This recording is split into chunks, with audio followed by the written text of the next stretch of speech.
Hi children from Sydney Stringer Primary School, it's Mrs Crofts again. I'm going to read you another story and this one is called One Snowy Night by Nick Butterworth. There you go. One Snowy Night by Nick Butterworth. It's cold in the park in winter, but Percy the park keeper doesn't mind. He puts on his warm coat and his big scarf and wears 2 pairs of woolly socks inside his Wellington boots.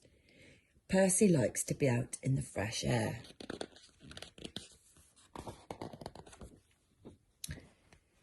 In the middle of the park, there is a little hut. This is where Percy lives.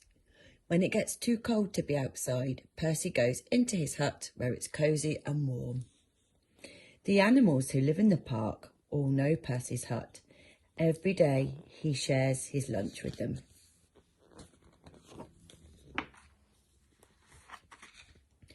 One winter's night it was so cold it began to snow. Great big snowflakes fell past the window of Percy's hut.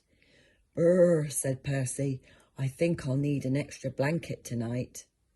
He made himself some hot cocoa and got ready for bed. Suddenly, Percy heard a tapping sound. There was somebody at the door. Now, who can that be at this time of night, thought Percy, and he went to the door and looked out.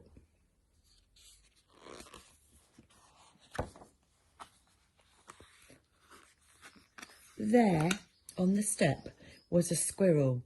It looked very cold and miserable. "I can't get to sleep, Percy," said the squirrel. "My bed is full of snow." "Oh dear," said Percy. "Never mind, I've got plenty of room for 2. The squirrel snuggled down next to Percy and soon began to feel warm. Knock, knock. It was the door again. Now who can that be, thought Percy. Standing outside were 2 shivering rabbits. "It's freezing," said one rabbit. "We're frozen," said the other. "You poor things," said Percy. "Come in and warm up." The rabbit squeezed into the bed next to Percy and Squirrel. There wasn't much room. "Could you face the other way?" Percy asked the squirrel. "Your tail is tickling my nose." "Knock, knock." "Oh dear," said Percy. "Now there's someone else at the door." It was a fox. He looked very cold and hungry. "Can I come in too?" he asked. Percy scratched his head and thought for a minute. "Well, if you promise to behave," he said. "I promise," said the fox, and he squeezed into the bed next to all the other animals. Bump, whoops, the squirrel fell out. "Who did that?" asked the squirrel crossly.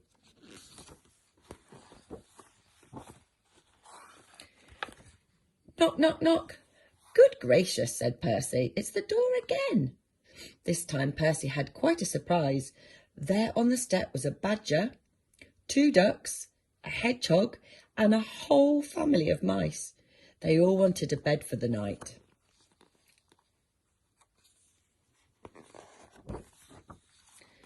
Poor old Percy, and poor old Percy's bed.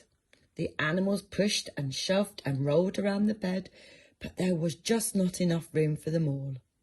Soon the bed covers ended up in a big tight ball. Then bump, the covers rolled right off the bed and everybody fell onto the floor. "Oh dear," said Percy, "this won't do at all. My bed is just too small." Suddenly one of the mice pricked up his ears.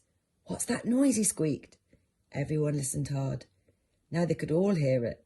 There was a scratching, a scraping sound. It seemed to be coming from underneath them. "There's something moving under the floor," whispered Percy.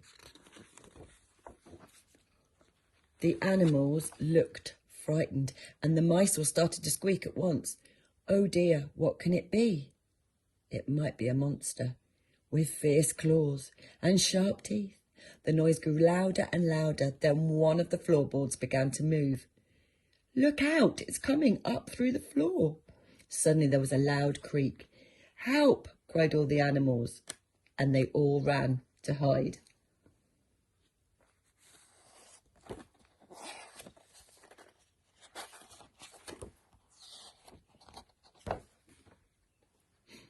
But Percy wasn't frightened. He started to chuckle. Then he laughed out loud. A small dark head was sticking up through the floorboards. "This isn't a monster," said Percy. "It's a mole." "I'm sorry to burst in like this," said the mole. "I knocked on the door, but nobody heard me." Percy helped the mole up through the hole in the floor, sat him on his hot water bottle to get him warm, and put the floorboard back. "It's all right, everyone," he called. "You can come out now."